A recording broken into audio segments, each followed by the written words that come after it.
जैसा कि पिछले कई हफ्तों से मैं आपको बता रहा हूं कि बीटीसी का पहला पॉइंट ऑफ इंटरेस्ट जो है वो 84,000 होगा और दूसरा पॉइंट ऑफ इंटरेस्ट होगा जो उसका प्रीवियस ऑल टाइम लो है 80,600 वाला वो होगा। 84,000 वाला तो लेवल जो है वो मार्केट ग्रैब कर चुकी है और जो 80,600 वाला उसके करीब करीब जो है ट्रेड हो रही है। आई थिंक लास्ट टाइम जब मैंने देखा था तो 80,700 पे समथिंग था, तो डेफिनेटली ऑफ कोर्स इसको भी ग्रैब कर सकती है। अगर हम 3 डे टाइम फ्रेम में देखें तो 3 डे टाइम फ्रेम में रिवर्सल का दूर दूर तक कहीं कोई चांस नजर नहीं आ रहा। और इसी के साथ साथ अगर हम वीकली टाइम फ्रेम देखें तो वीकली टाइम फ्रेम में एक सुपर बुलिश कैंडल बनाई हुई है। जैसा कि इसी कैंडल को जब हम ग्रीन कलर में देखते हैं तो एक सुपर बुलिश कैंडल होती है और यहां सुपर बेरिश कैंडल बनाई हुई है इस टाइम बीटीसी ने, ऑफ कोर्स। अच्छा, इसके बाद हो क्या सकता है, लेकिन पहले हम बात कर लेते हैं मंथली टाइम फ्रेम की।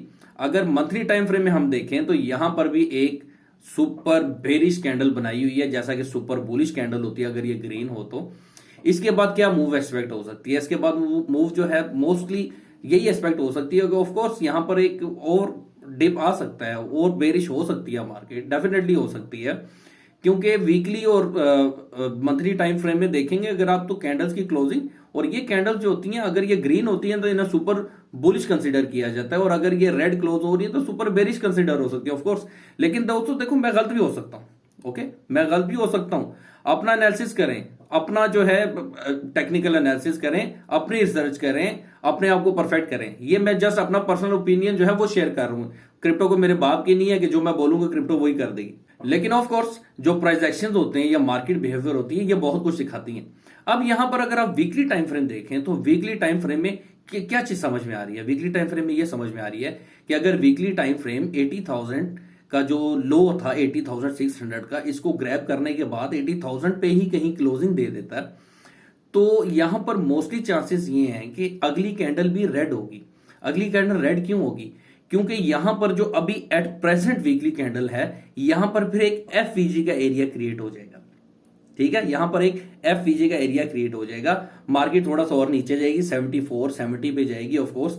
उसके बाद मार्केट जो है यहां जो एरिया एफवीजी का बन चुका होगा इस एरिया को टैप करने वापस आ सकती है। मींस के थोड़ा सा ऑक्सीजन मिलेगा मार्केट को, थोड़ा सा रिवर्सल देखने को मिलेगा। ठीक है, तो वो जो एफवीजी है जब उसको टैप करने आएगी मार्केट, वहां पर कंफर्मेशंस होंगी कि मार्केट ने आया यहां से प्रॉपर रिवर्सल लेना या मार्केट 66 60 में इंटरेस्टेड है, तब ये पता चलेगा। तो कंफर्मेशंस का वेट किया करें, हमेशा कंफर्मेशंस के ऊपर एंट्रीज लिया करें। जैसे मैंने आपको बोला था कि ये जो मंथली कैंडल बनी है ये एक लिक्विडेशन कैंडल है, लेकिन इसकी कंफर्मेशन क्या है? इसकी कंफर्मेशन ये है अगर ये लिक्विडेशन कैंडल नहीं है और इसने वाकई ही सस्टेन करना है और मार्केट में ऊपर जाना है, तो इसकी कंफर्मेशन ये है कि 3 डे टाइम फ्रेम की कम से कम 2 कैंडल्स या 3 कैंडल्स 94 से ऊपर क्लोजिंग चाहिए। लेकिन हुआ क्या कि 3 डे टाइम फ्रेम की पहली कैंडल ही 93 से क्लोजिंग दे दी और उसके बाद मार्केट क्रैश होना शुरू होगी। कंफर्मेशन का वेट किया करें, कंफर्मेशन बहुत इंपॉर्टेंट चीज होती है।